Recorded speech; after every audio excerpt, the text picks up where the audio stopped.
most immediate effect is this. So you're going to have, because there's conflict in that particular region that controls 25% of the world's energy supply, obviously the price of a barrel of oil is going to continue to rise as long as that conflict is going on. The thing about energy costs is it's inflationary. If I'm running a business and my energy cost is higher, I have to find a way to pass that on to the consumer. So if I'm selling food now, I have to transfer that cost onto the items that I'm selling. And so the customer will experience that inflation because somebody has to eat that. Either the business is going to eat it all or eat a portion of it and send out a part of it to the consumer, or they're going to transfer the entire amount.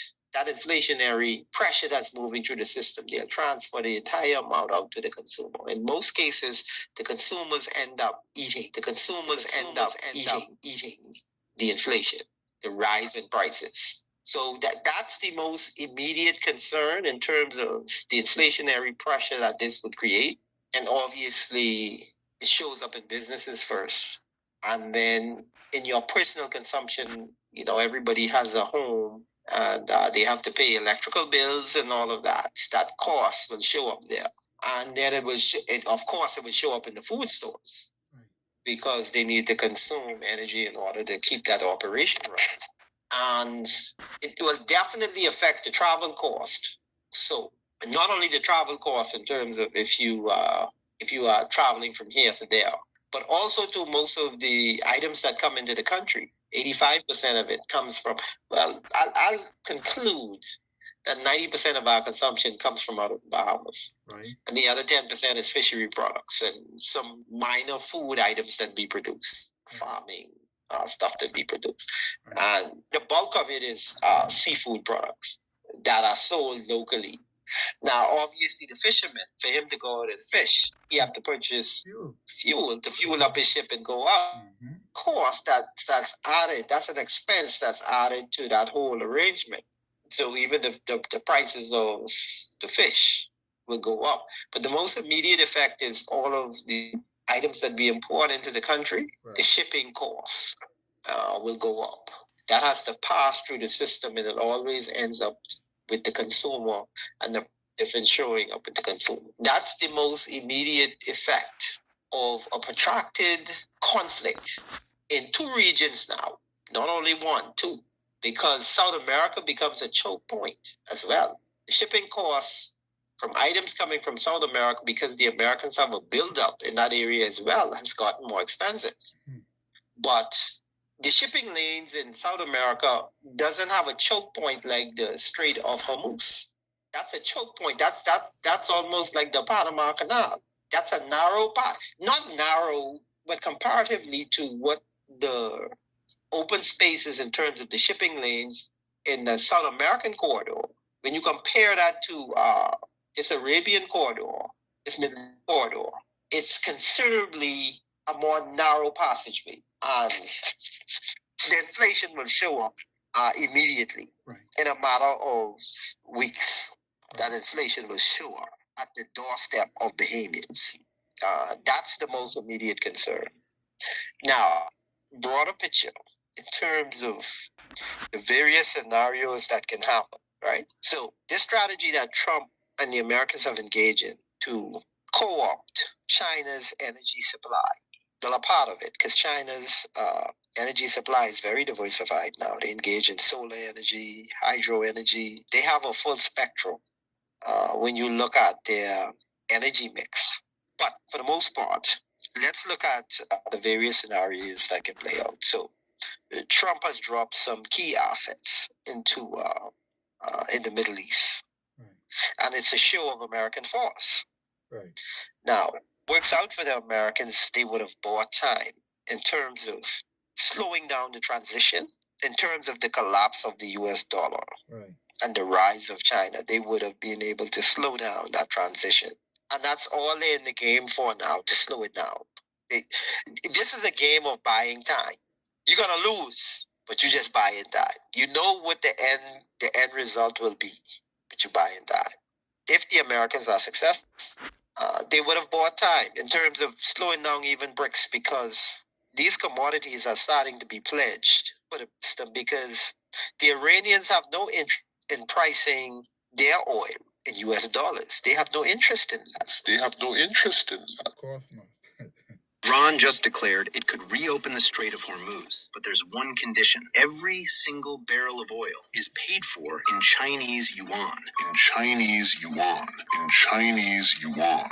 This is a calculated strike at the heart of the U.S. financial system. Let's analyze. The Strait of Hormuz is the world's most critical oil artery, pushing 20.9 million barrels a day, about 20% of global consumption. Nearly 89% of that flow heads to Asia, with China alone taking 37.7%. Despite the blockade, data from Kepler shows Iran exported 11.7 million barrels since February 28th, averaging 1.22 million per day, all to Chinese refineries via shadow fleets. By enforcing a yuan-only rule, Iran is dismantling the 52-year-old petrodollar system, born from the 1973 to 1974 U.S.-Saudi pact. If Saudi, Iraqi, and Emirati tankers must settle in yuan, dollar demand for billions in monthly trade vanishes. Already, Russia settles 90% of its Chinese oil in yuan or rubles, while Iran handles 80 to 90% of its exports to Beijing in yuan via CIPS and barter. The result? Fewer petrodollars flowing back into U.S. Treasury bonds, pushing up borrowing costs and fueling inflation, making de-dollarization inevitable. So obviously, they will have to engage in those transactions in a different system, and that's the BRICS system. So you're looking at these assets already being pledged to the BRICS system. He was successful in Venezuela in terms of going in and pulling those assets back into the SWIFT system after they had already been pledged to the BRICS system. Right. So Trump is assuming that he can have a similar outcome that he had in Venezuela. But this is a different kettle of fish that he's dealing with in the Middle East. Now let's play a scenario out where it's a worst case scenario. The thing about if you have these big ships like the Gerald Ford, these aircraft carriers, and it's the largest in the world and one of the most sophisticated and all of that kind of stuff, right? It projects a kind of power that's a symbol of the Americans' dominance, right?